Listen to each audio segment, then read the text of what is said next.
समस्तंकु नमस्कार।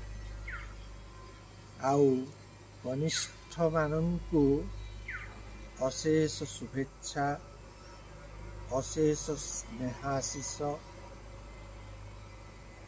आज आमे आलोचना करिबा तपस्विनी रे थिबा गंगाधर मेहरंक तपस्विनी रे थिबा अनुकंपा चरित्र संपर्क रे। अनेक लोक जानन्तिनी अनुकंपा प्रकृत रे किए। मु कोठी छिड़ा हिची कहंतु तो मते लागुछि अन्य कोठी नुहे, मु वाल्मीकि आश्रम रे वर्तमान वृक्ष छाया तले दंडायमान। आउ अनुकंपा मूल रामायण रे नहांती, कौनसी रामायण रे नहांती, किंतु सीतांक पई मातृस्नेह दरकार थिला ना नहीं। जेतेबेले सीता निर्वासिता वाल्मीकि आश्रम रे जेतेबेले आश्रिता, सेतेबेले किए तांकु शांति देई थांता, किए सांत्वना प्रदान करि थांता, किए आश्वासना दे पारि थांता। केवल ताहा माटी ही करि पारे। तेणु गंगाधर गोटे नूतन चरित्र सृष्टि कले। से चरित्र ना होउची अनुकंपा। अनुकंपा अन्य केही नुहंती, से हेउचंती गंगाधरंक अंतर रे रहिथिबा अनुकंपार, श्रद्धार, स्नेहर मूर्तिमंत प्रतीक। जने कवि चरित्र मानकु केमिति जन्म दिए, केवल से पुत्र कन्या को जन्म दिए ता नुहे, से चरित्र मानकु मध्य जन्म दिए। फ्रांज काफका जेतेबेले गोटे गप लेखुचंती, संध्यारू लेखुचंती, सकाळु शेष होउची, सोई नाहंती राति सारा। चाकराणी आसीची जेतेबेले पचारिची, कौन करथिले बाबू, सोई पारि नाहंती काहेकि? फ्रांज काफका कहउचंती जे कौन उत्तर देले मु से बुझी पारिबो मो वेदना। तापरे कहउचंती मु गल्पटिए लिखिछि बोली कहिले से बुझी पारिबो नाही, ताहेले कौन कहिले बुझिबो? फ्रांज काफका कहउचंती मु गल्पटिए प्रसव कली बोली कहिले से ठीक भावरे बुझी पारिबो। माने गल्पटिए जन्म दिए जने गाल्पिक। सेमिति कवि गंगाधर अनुकंपांकु जन्म देइछंती।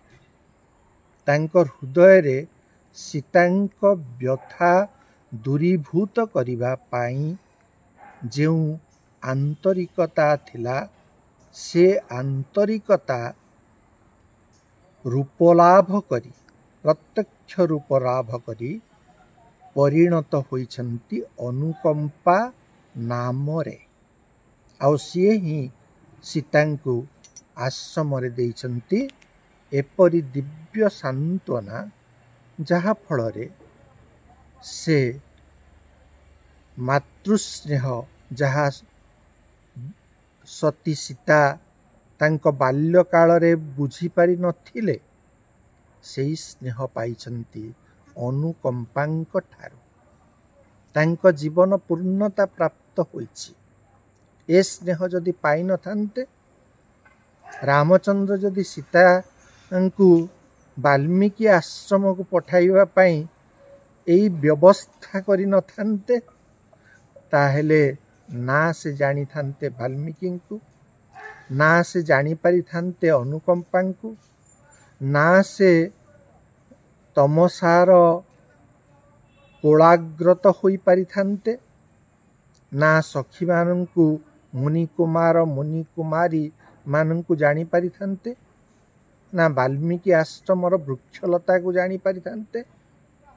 तेणु गोटे चमत्कार, गोटे कलात्मक जीवन, गोटे सुंदर जीवन केमिति ତାଙ୍କର ହବ ଯାହା ରାଜଉଆସରେ ସମ୍ଭବ ନୁହେଁ, ଯାହା ଆଶ୍ରମରେ କେବଳ ସମ୍ଭବ, ସେ କଥା ବିଶ୍ୱବିଧାତା ତାଙ୍କ ପାଇଁ ସ୍ଥିର କରିଦେଇଛନ୍ତି।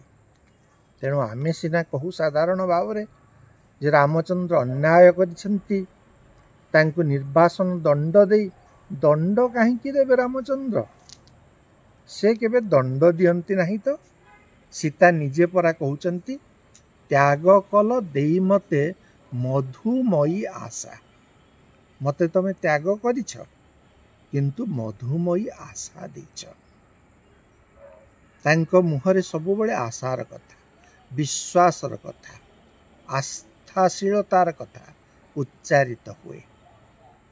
ସେ ପଠାଇଛନ୍ତି ନା ବାଲ୍ମୀକି ଆଶ୍ରମକୁ ଏଇ ସବୁ ସୁନ୍ଦର ସ୍ନିଗ୍ଧ ପରିବେଶରେ ରହିବା ପାଇଁ, ଯେଉଁଠି ଲବକୁଶ ପ୍ରକୃତରେ ପାଇପାରିବେ ପ୍ରତିଟି ବୃକ୍ଷଲତାଙ୍କର ସ୍ନେହ, ସୂର୍ଯ୍ୟ କିରଣର ପ୍ରତ୍ୟକ୍ଷ ସ୍ପର୍ଶ, ଚନ୍ଦ୍ରର ପ୍ରତ୍ୟକ୍ଷ ଜ୍ୟୋତ୍ସ୍ନାଲୋକ, ଦେଖିବେ ପକ୍ଷୀର କାକଳିକୁ, ଦେଖିବେ ଆକାଶ କେମିତି ଦିଶେ ସୁନ୍ଦର, ଦେଖିବେ ମୁନି ଋଷିମାନଙ୍କର ତ୍ୟାଗପୂତ ଜୀବନକୁ। ଏହା ହେଲେ ସିନା ସେମାନେ ପ୍ରକୃତରେ ସେଭଳି ରଘୁବଂଶର ତ୍ୟାଗୀ ଉତ୍ତର ପୁରୁଷ ହୋଇପାରିବେ। ଅନୁକମ୍ପା ସେଥିପାଇଁ ପ୍ରକୃତରେ ଗଢ଼ି ଉଠିଛନ୍ତି ଗଙ୍ଗାଧରଙ୍କ ହୃଦୟର ସକଳ ସ୍ନେହ ଏବଂ ଅନୁରାଗକୁ ନେଇ। ସେ ଅନୁକମ୍ପା, ସେଇଟା କବିର ଗୋଟେ ସ୍ୱାଧୀନତା ଥାଏ। ସେ କେଉଁ ଚରିତ୍ରଟିଏକୁ ସୃଷ୍ଟି କରିବ ଏବଂ ସଂଯୁକ୍ତ କରିବ ତାର କାବ୍ୟରେ, ସେତକ ସ୍ୱାଧୀନତାକୁ ଆମେ କୌଣସି କବିଙ୍କ ଠାରୁ ଛଡ଼ାଇ ଆଣିପାରିବା ନାହିଁ। ତେଣୁ ଗଙ୍ଗାଧର ନମସ୍ୟ, ଏଇଥିପାଇଁ ନମସ୍ୟ, ଅନୁକମ୍ପାଙ୍କୁ ସେ ସୃଷ୍ଟି କରିପାରିଛନ୍ତି ଏବଂ ଅନୁକମ୍ପାଙ୍କର ସ୍ନେହ ବିହୁନେ ବାଲ୍ମୀକି ଆଶ୍ରମ ପରି ଲାଗିନଥାନ୍ତା। ଅନୁକମ୍ପା ଅଛନ୍ତି ପରା ଏଇଠି, ଏଇ ଯେଉଁ ବୃକ୍ଷମୂଳେ ମୁଁ ଛିଡ଼ା ହେଇଛି, ତାର ପଛପଟେ ଅନୁକମ୍ପା ସୀତାଙ୍କୁ ବୁଝାଉଛନ୍ତି କ'ଣ? ମା ଘରେ ତୋର କି ଲାଜ ଅଛି? ତୋର ସଖୀ ସମାଜ ତୋତେ ଚାହିଁ ରହିଛନ୍ତି। ଖାଅ ମା, ଖାଅ ମା, ମା ଘରେ ତୋର ଅଛି କି ଲାଜ? ଚାହିଁ ରହିଛନ୍ତି ତୋତେ ତ ସଖୀ ସମାଜ। ସେ ଗୋଟି ଗୋଟି କରି କୋଳି, ଗୋଟି ଗୋଟି କରି ଫଳମୂଳ ସବୁ ଖୁଆଇ ଦେଉଛନ୍ତି। ଏଇ ମୋ ପଛପଟରେ ଖୁଆଇ ଦେଉଛନ୍ତି। ଆପଣମାନଙ୍କୁ ଦେଖାଯାଉନଥିବ।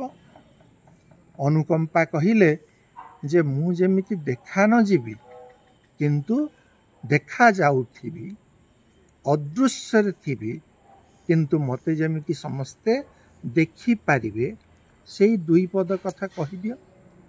ମୁଁ ତାହା ହିଁ ତାଙ୍କ ଆଦେଶରେ ଏତିକି ମାତ୍ର ଉଚ୍ଚାରଣ କଲି।